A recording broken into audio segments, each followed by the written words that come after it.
ಗರ್ಭಗುಡಿ ತಾಣದಲ್ಲಿರುವ ಸರ್ಕಾರಿ ಶಾಲೆ ವ್ಯವಸ್ಥೆ ಯಾವ ಥರ ಇದೆ ಅಂತ ಒಂದ್ಸತಿ ನೋಡ್ಕೊಂಬನ್ನಿ, ಓಕೆನಾ? ಎಲ್ರಿಗೂ ನಮಸ್ಕಾರ, ನಾನು ನಿಮ್ಮ ಪ್ರೀತಿಯ ಅನಿಲ್ ಕನ್ನಡಿಗ. ಇವತ್ತೊಂದು ನಿಮಗೆ ಸೂಪರ್ ಆಗಿರೋ ವ್ಯೂ ತೋರಿಸ್ತೇನೆ, ಆಯಿತಾ? ನೋಡಿ, ಇಲ್ಲಿ ಇರೋ ವ್ಯೂನ ಬೆಳಗ್ಗೆನೆ ಜಾಗಿಂಗ್ ಅಂತ ಬಂದಿದ್ದೆ. ಇಲ್ಲಿರೋ ವ್ಯೂನ ನೋಡಿ ನನಗೂ ತುಂಬಾ ಖುಷಿ ಆಯಿತು.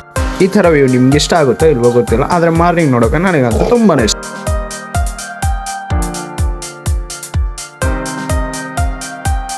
ಹಂಗೆ ಜಾಗಿಂಗ್ ಮುಗಿಸ್ಕೊಂಡು ಸೀದಾ ಮನೆಗೆ ಬಂದು ಏನಪ್ಪ ಅಂದರೆ ಇಲ್ಲಿ ಒಂದು ಸರ್ಕಾರಿ ಶಾಲೆ ತೋರಿಸ್ತೀನಿ. ಈ ಸರ್ಕಾರಿ ಶಾಲೆ ವ್ಯವಸ್ಥೆ ನೋಡಿ ನಿಮಗೆ ಕೂಡ ಅನಿಸುತ್ತೆ ಈ ಶಾಲೆಯಲ್ಲಿ ಯಾರಾದರೂ ಹುಡುಗರು ಇನ್ನೂ ಓದ್ತಿದ್ದಾರಾ ಅಂತ. ಯಾರಾದರೂ ಅಧಿಕಾರಿಗಳು ನೋಡ್ತಿದ್ರೆ ಪ್ಲೀಸ್ ಈ ವಿಡಿಯೋನ ಅವ್ರಿಗೆ ಶೇರ್ ಮಾಡಿ, ಓಕೆನಾ? ಶಾಲೆ ಒಳಗೆ ನೋಡಿ ಸರಿಯಾದ ವ್ಯವಸ್ಥೆ ಇಲ್ಲ, ಎಲ್ಲ ಕಂಬಿಗಳೆಲ್ಲ ಕಾಣಿಸ್ತಿದ್ದಾವೆ.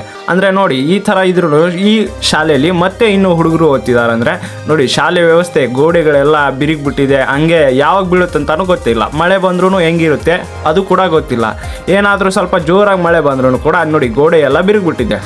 ನಮ್ಮೂರಿನಲ್ಲಿರುವ ಸರ್ಕಾರಿ ಶಾಲೆಯ ವ್ಯವಸ್ಥೆ ಈ ಥರ ಇದೆ. ನಿಮ್ಮೂರಲ್ಲಿ ಹೆಂಗಿದೆ ಅಂತ ಒಂದು ಕಮೆಂಟ್ ಹಾಕಿ, ಹೋಗೋಣ. ನಿಮ್ಮೂರಲ್ಲಿ ಕೂಡ ಚೆನ್ನಾಗಿದ್ರೆ ಪ್ಲೀಸ್ ಈ ಗರ್ಭಗುಡಿ ತಾಣದಲ್ಲಿರುವ ಸರ್ಕಾರಿ ಶಾಲೆಯನ್ನು ಸ್ವಲ್ಪ ಇಂಪ್ರೂವ್ಮೆಂಟ್ ಮಾಡಿ ಅಂತ ನಾನು ಎಲ್ಲರಿಗೆ ಕೇಳ್ಕೊತೀನಿ, ಓಕೆನಾ? ಮತ್ತು ಏನಪ್ಪ ಅಂದರೆ ಈ ವಿಡಿಯೋನ ಸ್ವಲ್ಪ ಅಧಿಕಾರಿಗಳಿಗೆ ಶೇರ್ ಮಾಡಿ. ವಿಡಿಯೋ ನೋಡ್ಕೊಂಡಾದ್ರೂ ಅವ್ರಿಗೆ ಕರುಣೆ ಬರಲಿ, ಓಕೆನಾ? ಬಾಯ್.